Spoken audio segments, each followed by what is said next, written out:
Hello everyone and welcome to Best Side Cycling. Today we're going to be starting a whole new video series I'm calling Getting Ready to Ride. I'm hoping it'll be especially helpful to those of you that are just starting out on your cycling journey. We're going to cover a wide variety of topics, everything you need to go out and pedal farther and longer. So today's topic is going to be what to bring on a bike ride beyond just what you're wearing and of course your helmet. So let's get started. The most important item in this day and age is definitely your cell phone. It acts as an emergency hotline. We all know cases where we just might need a lift or something's happened, we need to contact people. And then also it can act as your guide. Even the most experienced of cyclists like myself gets lost from time to time. Be able to search your surroundings, find out where to go next, super helpful. It can act as a form of ID and payment, though I highly recommend just having hard copies of that. So I would oftentimes bring some cash, my credit cards, and here in the States, just my health insurance ID. It's really just in the case the unthinkable, it's nice that they have that information in hand. So definitely consider that, especially if you're riding alone. So we're gonna move into some tools that I think that every biker should have and with them. So the first is the pump. So it's pretty self-explanatory. It's something you need in case you ever run into a flat. They come in all different sizes. So here, this is one I would use for my carbon road bike. I fit it right here in my jersey, nice and small. And then here is a mini floor pump that we use with this rack bag. Just makes it a little bit easier. Only thing to mind here is making sure that it is compatible with your specific wheel and tire setup in terms of the valve. So this works only with Presta valves, and this one works with both Schrader and Presta. So make sure you have that compatible, but go for definitely the pump that fits best with how you're riding. And also there are CO2 cartridges, but those are one-time use and I don't usually recommend them starting out. Even me, it's sort of much of a cumbersome task and sometimes the cold really bothers my hands, but that is an option too. Other tools that definitely every cyclist needs to have with them is tire levers. So they're just two small plastic bits like this, but they make taking off a tire into a breeze. Without it, I can't possibly hope to do it. So definitely invest in these. They just make it so much easier to do any repairs on the road. And on that vein, the last tool that you'll need is a multi-tool. So they contain sort of all the different things, Allen keys and maybe a screwdriver. They're great for just making any adjustments you need to your bike, like your saddle height, bow cages, anything coming loose. Just have one of these and it lets you do most of the repairs too at home. So just even one of these small ones will be sufficient for most cases. And on that note, I want to talk about with the pump and the tire lever, there's probably just maybe one or two tools you probably want to make sure you can do that repair. So this depends on if you have a tube tire setup or tubeless, but most people will be able to make use of an inner tube. So essentially it'll be your rim, the tube inflated with the tire over it, and having a spare one basically with the corresponding size and valve lets it so that if you ever come into a puncture, you can just safely replace the whole thing and be on your merry way. You can also invest in sort of patch kits where you're sort of trying to repair the inner tube that you already have with these little sticker-like things. But usually I highly recommend just having a spare one and learning how to change out a flat, which is probably another video topic I'll cover later, and be able to go there. If you are running tubeless though and you know you have tubeless, then what I usually roll with is just sort of one of these like plug setups. They just have like these bacon strips inside, and therefore plugging up any holes similar to what you would do to a car tire, just in case if the sealant isn't enough to do that already. So yeah, but as well with most tubeless setups, worst case scenario, you can also just put an inner tube in there. So it's sort of good to just have that with you regardless. And yeah, I think that covers a lot of the good tools and stuff. And the next one I want to talk about is making sure you have the proper nutrition. So food and water.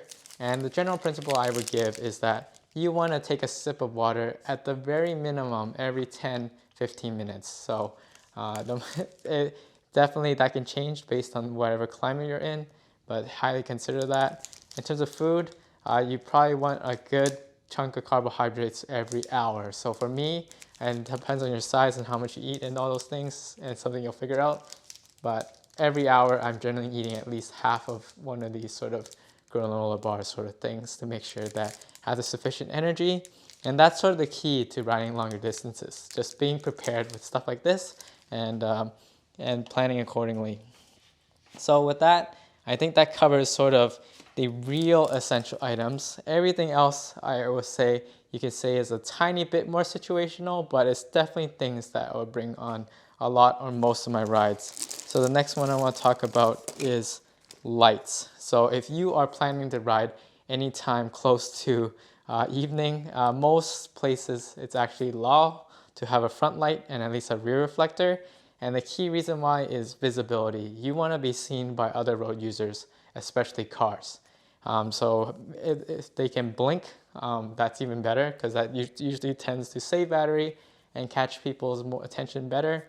And then the other reason you might want light is if you're planning to actually ride in the dark and you need high visibility of where you're going, like on a trail, then definitely invest in a light that's bright enough. Most bike lights aren't going to have that level of lumens to actually act like a car headlight. So make sure you test it out and check that out first.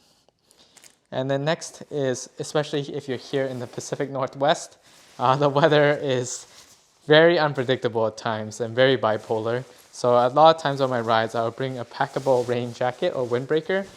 This just adds that level of assurance to make sure that I can stay warm during a ride. And it's sort of nice, especially for me, sometimes for certain rides, like some parts are just a lot cooler than others. So it just lets you adjust and plan for the inclement weather. So definitely I would recommend having just some spare kit like this as well.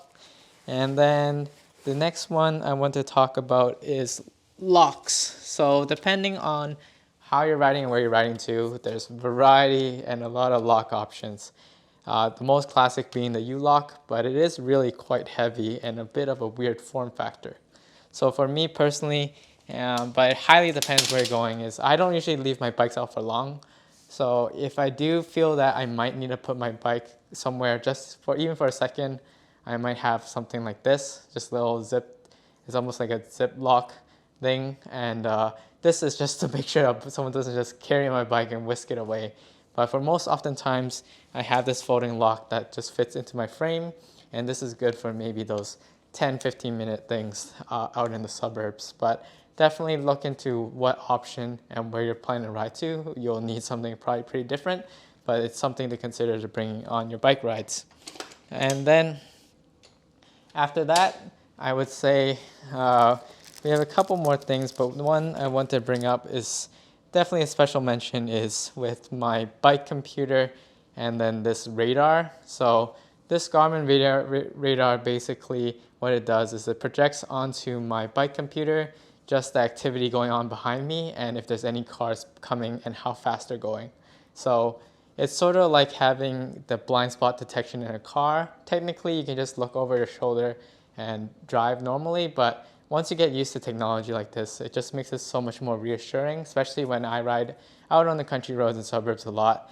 When there isn't always cars passing you all the time anyway, this can be super helpful to make sure that you're well aware of what's near you and being able to ride accordingly. So definitely recommend that. The bike computer, I think for me at this point is an essential because it puts so much of the necessities and activities from the phone into one nice little package. But to be honest, if you're just starting out, this isn't the highest priority quite yet.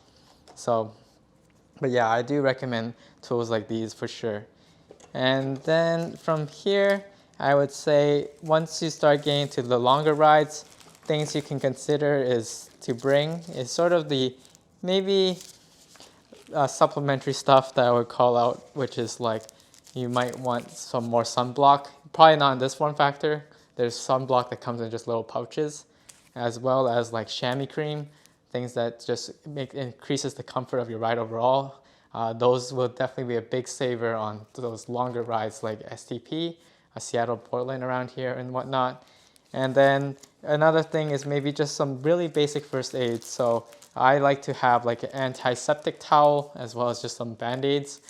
This just makes it so that one minor road rash doesn't have to be the end of your ride.